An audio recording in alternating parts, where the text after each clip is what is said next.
Hello world, my name is Ron Williams. I'm a proud parent. I'm with a group here called the Ketones, and we've got a message for the world called the Big Fat Lie. Tiara? There's a lot of curiosity out there about this big fat lie. It's a remarkable time in history when ignorance is anything but bliss. Is it possible that this very ignorance is resulting in the sickest generation ever, the fattest generation ever, and the first generation projected to outlive their children? Our children think they're health nuts when it says 10% juice on their candy. And why is childhood diabetes at the beginning stages of epidemic? What about childhood obesity? Could these be the children of the lie? There are actually obese kids being taken away from ignorant parents with whispers of negligent homicide. As a parent, I'm taking a stand. Before understanding this big fat lie, let's go back in time, thousands of years ago, where in each village the people lived on a primal diet, living off the land. If God made it, eat it. This primal diet was the original fast food. They picked it and they ate it.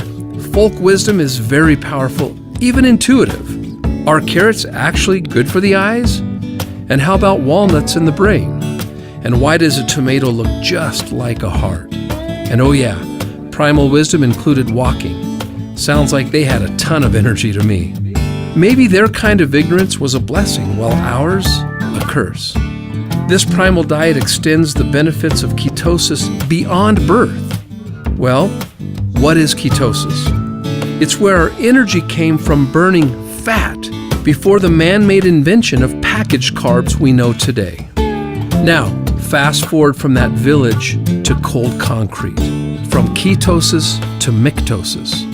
The fast food munchable era of foodless foods and lifeless drinks, fruit, loops and crunch, berries and apple jacks.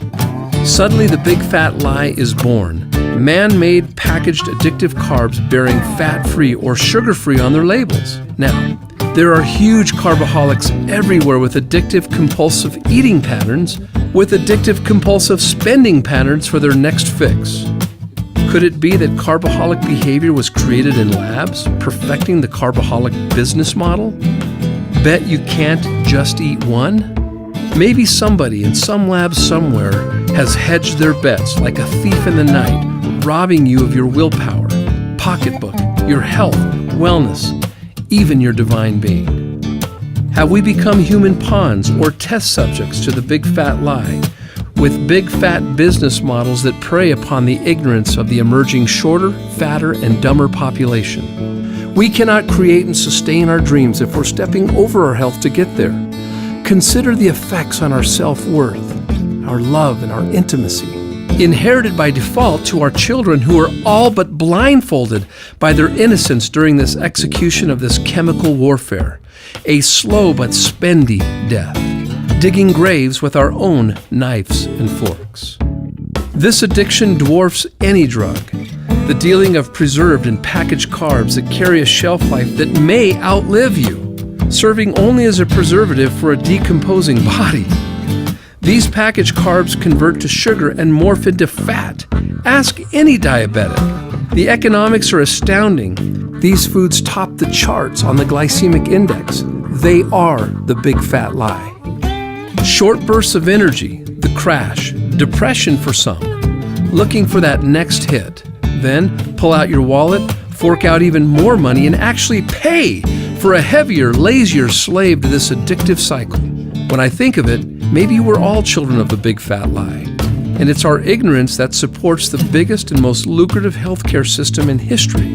1 in 4 children in America are on medication. And we're okay with this?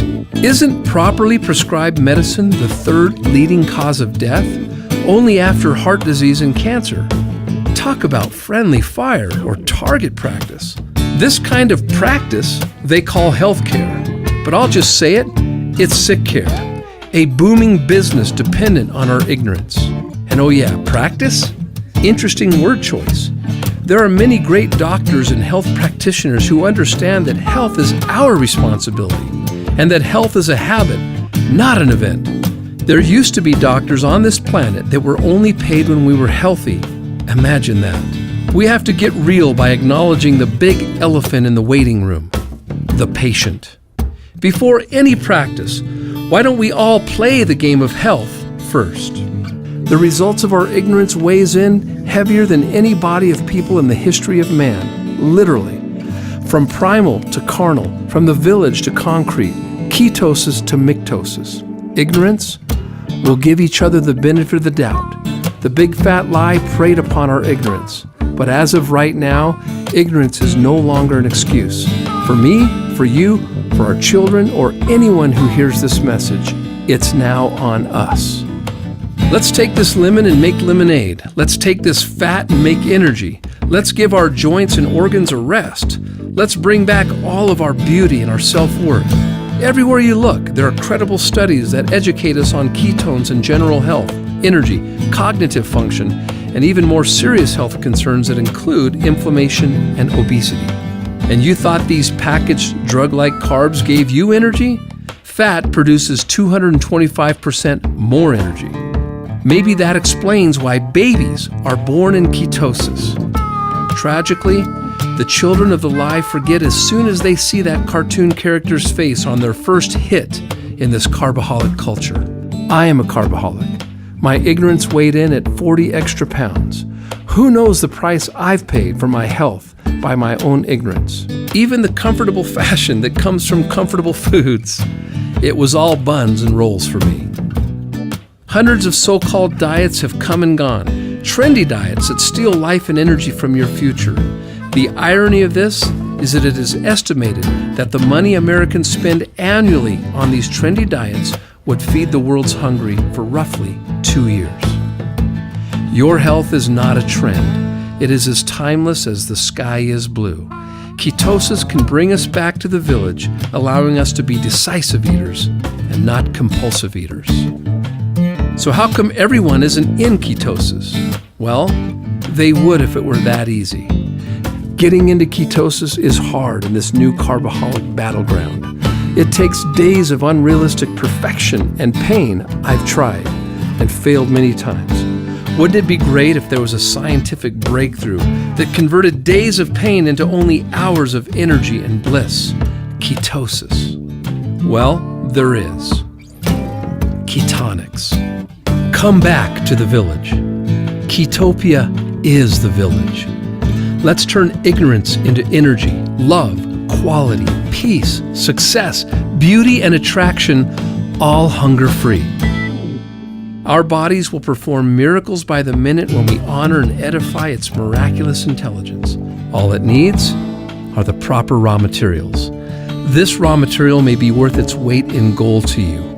You are just one Ketonics drink away from your vigorous walk across the bridge to Ketopia. You'll know when you're there. Pay it forward by telling someone today. And welcome to Ketopia. And remember, burn fat or abuse carbs.